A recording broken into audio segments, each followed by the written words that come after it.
Hi everybody. I think chapter 18 is the next. Why Bowser the Hound didn't eat his dinner. First, hello to Jackson in Bangor, Maine, Matthew and Jackman, Marjorie in Palermo, Emma in Oakland, Malia and Lucas in Missouri, Kai Ming and Rukai in Seattle, Washington, Hope in Maine. Hi Hope. And Sylvie in Maine. Sylvie in Maine. And Leslie and Mary over in England, Dylan and Lucas in Maine, and Ezzy and Indy in Tulsa, Oklahoma. Hi everybody. And chapter 18 of Old Granny Fox. Before we go any further, this Fur Fish and Game magazine, there's a picture of a fox. It's not a photograph, but a painting, but that's about what foxes look like. And they are just about the smartest animal in the woods, it's my understanding. There's a fox. Okay. Chapter 18. The thing you've puzzled most about is simple once you've found it out. That's by Old Granny Fox. Bowser the Hound dearly loves to hunt, just for the pleasure of the chase. It isn't so much the desire to kill as it is the pleasure of using that wonderful nose of his and the excitement of trying to catch someone, especially Granny or Reddy Fox. Farmer Brown's boy had put away his dreadful gun because he no longer wanted to kill the little people of the Green Forest and the Green Meadows, but rather to make them his friends. Bowser had missed the exciting hunts he used to enjoy so much with Farmer Brown's boy. So Bowser had formed the habit of slipping away alone for a hunt every once in a while. When Farmer Brown's boy discovered this, he got a chain and chained Bowser to his little house to keep him from running away and hunting on the sly. Of course, Bowser wasn't kept chained all the time. Oh my, no. When his master was about, where he could keep an eye on Bowser, he would let him go free. But whenever he was going away, didn't want to take Bowser with him, he would chain Bowser up. Now Bowser always had one good big meal a day.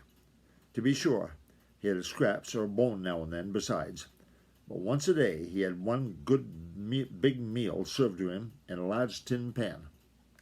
If he happened to be chained, it was brought out to him. If not, it was given to him just outside the kitchen door. Granny Fox knew all about this. Sly old Granny makes it her business to know the affairs of other people around her, because there's no telling when such knowledge may be of use to her. So Granny had watched Bowser the Hound when he and his master had no idea at all that she was anywhere about.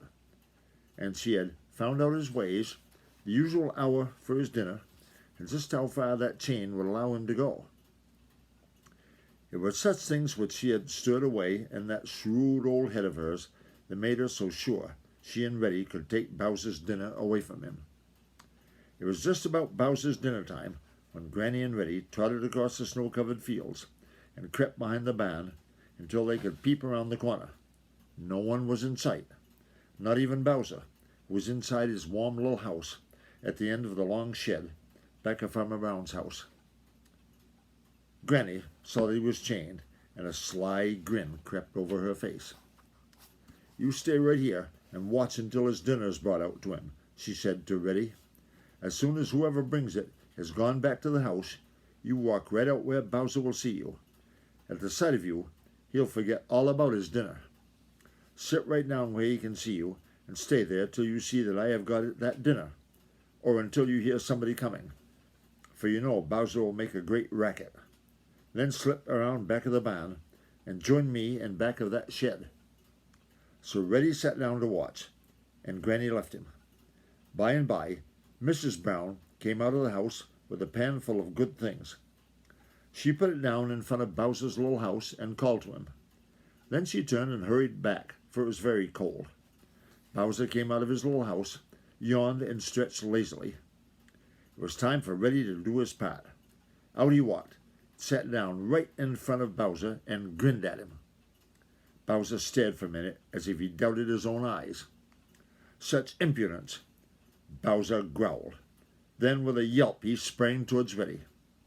Now the chain that held him was long, but Reddy had taken care not to get too near, and of course Bowser couldn't reach him. He tugged with all his might and yelped and backed frantically, but Reddy just sat there and grinned in the most provoking manner. It was great fun to tease Bowser this way. Meanwhile, old Granny Fox had stolen out from around the corner of the shed behind Bowser. Getting hold of the edge of the pan with her teeth, she pulled it back with her around the corner and out of sight.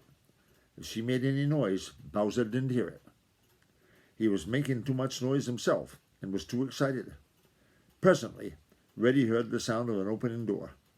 Mrs. Brown was coming to see what all the fuss was about. Like a flash, Reddy darted behind the barn, and all Mrs. Brown saw was Bowser tugging at his chain as he whined and yelped excitedly. "I guess he must have seen a stray cat or something," said Mrs. Brown, and went back into the house. Bowser continued to whine and tug at his chain for a few minutes. Then he gave it up, and growling deep in his throat, turned to eat his dinner. But there wasn't any dinner. It had disappeared, pan and all. Bowser couldn't understand it at all. Back of the shed, Granny and Reddy Fox licked that pan clean, licked it until it was polished. Then, with little sighs of satisfaction, and every once in a while a chuckle, they trotted happily home.